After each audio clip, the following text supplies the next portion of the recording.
नमस्कार दोस्तों, आज हम आपको भारत इतिहास के महान योद्धा के बारे में बताएंगे जिन्हें हम मैसूर का शेर भी कहते हैं। हम बात कर रहे हैं सम्राट टीपू सुल्तान की। तो चलिए फिर शुरू करते हैं इस वीडियो को। टीपू सुल्तान भारतीय इतिहास के प्रसिद्ध योद्धा थे। अपने पिता की मृत्यु के बाद मैसूर सेना की कमान संभाली। अपने पिता की ही भांति योग्य एवं पराक्रमी थे। टीपू को उनकी वीरता के कारण शेर मैसूर भी कहा जाता था। टीपू द्वारा कई युद्धों में हारने के बाद मराठों एवं निजाम ने अंग्रेजों से संधि कर ली थी। ऐसी स्थिति में टीपू सुल्तान ने भी अंग्रेजों से संधि का प्रस्ताव किया। दोस्तों, अगर हम बात करें टीपू सुल्तान के जन्म की तो सुल्तान का जन्म 20 नवंबर 1750 ने देवनहल्ली, कोलार जिला कर्नाटक में हुआ था। उनका पूरा नाम फतेह अली टीपू था। उनके पिता का नाम सुल्तान हैदर अली और माता का नाम फातिमा फख उन निशा था। यह इस्लामिक धर्म से संबंध रखते थे। टीपू सुल्तान बचपन से ही बड़े वीर विद्याव्यसनी, संगीत और स्थापत्य के प्रेमी थे। टीपू सुल्तान के पिता हैदर अली मैसूर साम्राज्य के सेनापति थे जो अपनी ताकत से 1761 में मैसूर साम्राज्य के शासक बने। टीपू सुल्तान को मैसूर के शेर के नाम से भी जाना जाता है। टीपू ने 18 वर्ष की उम्र में ही अंग्रेजों के विरुद्ध अपना पहला युद्ध लड़ा था, जिसमें उन्होंने जीत हासिल की। उनकी पत्नी का नाम सिंधु सुल्तान था। टीपू सुल्तान मैसूर के सुल्तान हैदर अली के सबसे बड़े बेटे थे। 1782 में अपने पिता की मृत्यु के बाद टीपू सुल्तान सिंहासन पर बैठे थे। टीपू ने एक शासक के रूप में अपने प्रशासन में कई नव विचारों को लागू किया और लोहा आधारित मसूरियन रॉकेट का भी विस्तार किया। इस रॉकेट को बाद में ब्रिटिश बलों की प्रगति के खिलाफ इस्तेमाल किया गया था। इनके पिता फ्रांसीसी के साथ राजनीतिक संबंध रखते थे और इसी प्रकार टीपू सुल्तान को एक युवा व्यक्ति के रूप में अधिकारियों से सैन्य प्रशिक्षण भी मिला था। टीपू सुल्तान शासक बनने के बाद अंग्रेजों के खिलाफ उन्होंने फ्रांसीसी के साथ मिलकर अपने संघर्ष में अपने पिता की नीति को जारी रखा। टीपू सुल्तान ने अंग्रेजों के खिलाफ युद्ध लड़े और अपने राज्य की पूरी तरह से रक्षा की। रणनीति बनाने में भी बड़े माहिर से टीपू सुल्तान अपने दिमाग की सूझबूझ से रणनीति बनाने में काफी माहिर थे और साथ ही वे एक बहादुर शासक भी थे।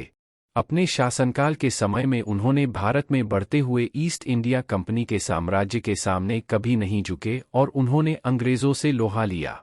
टीपू ने अपनी बहादुरी से जहां कई अंग्रेजों को पटकनी दी, वहीं निजाम को भी कई मौकों पर धूल चटाई। मैसूर की दूसरी लड़ाई में अंग्रेजों को खदेड़ने में टीपू सुल्तान अपने पिता हैदर अली की मदद की। अपने हार से बौखलाए हैदराबाद के निजाम ने टीपू सुल्तान के साथ गद्दारी की और अंग्रेजों से मिल गया। मैसूर की तीसरी लड़ाई में जब अंग्रेज टीपू सुल्तान को नहीं हरा पाए तो अंग्रेजों ने मैसूर से मंगलोर संधि कर ली। इस समझौते की शर्तों के अनुसार दोनों पक्षों ने एक दूसरे के द्वारा जीते हुए प्रदेशों को वापस कर दिया। उन्होंने अंग्रेज बंदियों को भी रिहा कर दिया। उनके लिए यह संधि सबसे अच्छी कूटनीतिक सफलता थी। टीपू सुल्तान अंग्रेजों से अलग से एक संधि कर मराठों के सर्वोच्चता का आविष्कार कर दिया। संधि से गवर्नर जनरल वारेन हेस्टिंग्स सहमत नहीं। दोस्तों, यहाँ हम आपको बता दें कि टीपू सुल्तान ने अपने शासनकाल में कई कार्यालय भी बनवाए थे। कई बार अंग्रेजों के छक्के छुड़ा देने वाले टीपू सुल्तान को भारत के पूर्व राष्ट्रपति और महान वैज्ञानिक डॉ APJ अब्दुल कलाम ने विश्व का सबसे पहला रॉकेट आविष्कार बताया था। टीपू सुल्तान ने 1782 में अपने पिता के निधन के बाद मैसूर की कमान संभाली और अपने अल्प शासनकाल में ही विकास कार्यों की झड़ी लगा दी थी। उन्होंने जल भंडारण के लिए कावेरी नदी के स्थान पर एक बांध की नींव रखी जहां आज कृष्णराज सागर बांध मौजूद है। टीपू सुल्तान ने अपने पिता के द्वारा शुरू की गई लाल बाग परियोजना को सफलतापूर्वक पूरा किया। टीपू सुल्तान निसंदेह एक कुशल प्रशासक और योग्य सेनापति भी थे। उन्होंने आधुनिक कैलेंडर की शुरुआत की और सिक्का ढुलाई तथा नापतोल की नई प्रणाली का प्रयोग किया। टीपू सुल्तान ने अपनी राजधानी श्रीरंगपट्टनम में स्वतंत्रता का वृक्ष लगवाया और साथ ही जैकोबिन क्लब का सदस्य भी बना। उसने अपने आप को नागरिक टीपू पुकारा। अपनी जिंदगी में कई बार टीपू सुल्तान को असफलताओं से भी जूझना पड़ा। फ्रांसीसी मित्रता और देशी राज्यों को मिलाकर संयुक्त मोर्चा बनाने में असफल रहा। टीपू सुल्तान अपने पिता की तरह कूटनीतिज्ञ और दूरदर्शिता का पक्का नहीं था। ऐसे हुई थी सम्राट टीपू सुल्तान की मृत्यु। अंग्रेजों द्वारा फूट डालो राज करो की नीति चलाने भले अंग्रेजों ने संधि के बाद टीपू सुल्तान से गद्दारी कर की।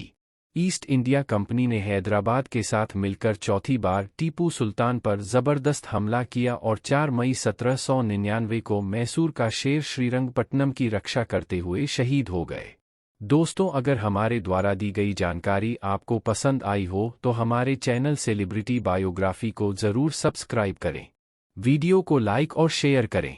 अगर हम आपको इस वीडियो में कोई जानकारी नहीं दे पाए जो आपके पास हो, कृपया हमें कमेंट बॉक्स में ज़रूर बताएं। हम आपको वह जानकारी अगले वीडियो में बताने की ज़रूर कोशिश करेंगे। धन्यवाद।